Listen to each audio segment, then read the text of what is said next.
আমরা ছাগলের মতো আচরণ করি। ভারতবর্ষ স্বাধীন ইস্ট ইন্ডিয়া 200 বছরে যাদেরকে আমরা তাড়াতে পেরেছি, সামান্য আরএসএস বিজেপি এরা আমাদের কাছে তো পোকামাকড় মশার মতো সমতুল্য।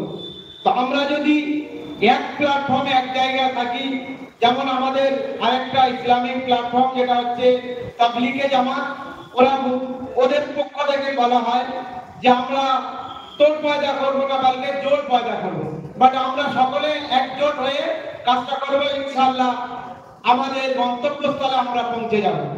এরপরে আপনাদের সামনে বক্তব্য রাখবেন মাওলানা খালিদ সাহেব, উস্তি জমিয়তের জিম্মেদার। মাওলানা খালিদ সাহেবকে একটু আসার জন্য অনুরোধ করছি।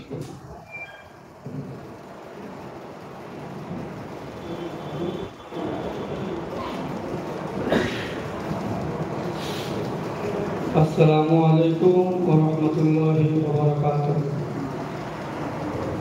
মোহতারাম দোস্ত, বুজুর্গ, আজিজ,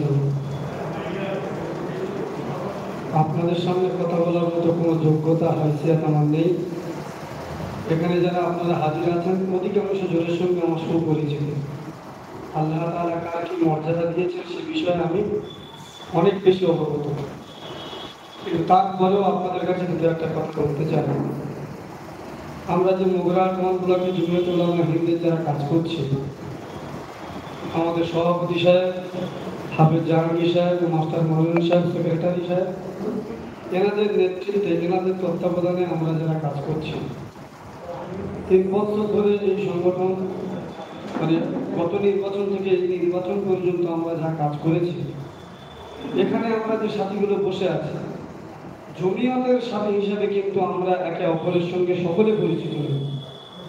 এমনি মুখছে না অমুকের বাড়িতে গেলাম, অমুকের বাড়ি ভোরের ঘাট ইত্যাদি ইত্যাদি, কিন্তু আমরা যে জমিয়তের কর্মী, আমরা যে জমিয়তের কাজ করি, এই হিসাবে আমরা একে অপরকে কিন্তু সাধারণভাবে চিনি না। একটু আগে যে মাওলানা হাসানুজ্জামান সাহেব কথা বলছিলেন, উনি কিন্তু আমার বোনায়ের বোনাই হিসাবে ওনার সঙ্গে আমার সম্পর্ক, কিন্তু উনি যে জমিয়তের কর্মী আমি কিন্তু এটা জানি না। আবার আমি যে জমিয়তের কর্মী এটা উনি জানে কি জানি না।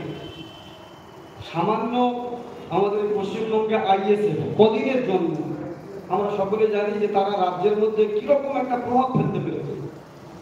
আর এই জমিয়ত উলামা হিন্দ বর্তমান ভারতবর্ষে যত রকমের দল আছে, রাজনৈতিক, অরাজনৈতিক, সব ধরনের দল, যত রকমের দল আছে, সব দলের থেকে পুরনো দল, প্রতিষ্ঠিত দল, আন্তর্জাতিক দল, সেই দলের কর্মী আমরা আমাদের এলাকায় এর প্রভাব ফেলতে পারি।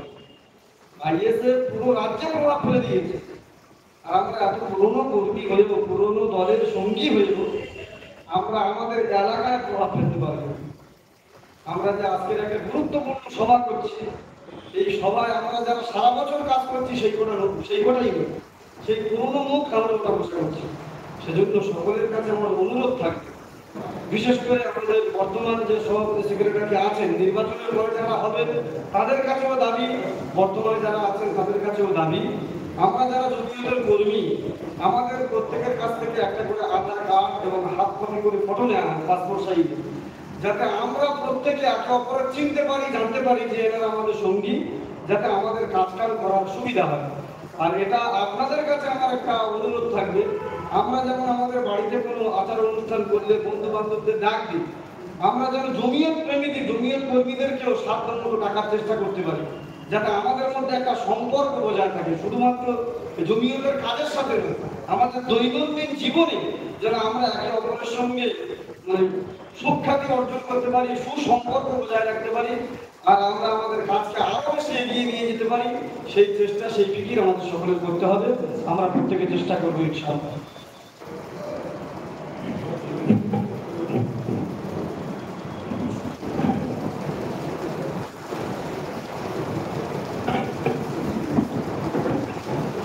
যাক, মাওলানা খালিদ সাহেব খুবই মূল্যবান কথা বললেন, একটা রাজনৈতিক দলের অ্যাঙ্গেল দিয়ে বললেন। তো কিছু বোঝাতে গেলে কিছু বলতে হয়, না হলে মানুষকে ঠিকঠাক ভাবে বোঝানো যায় না।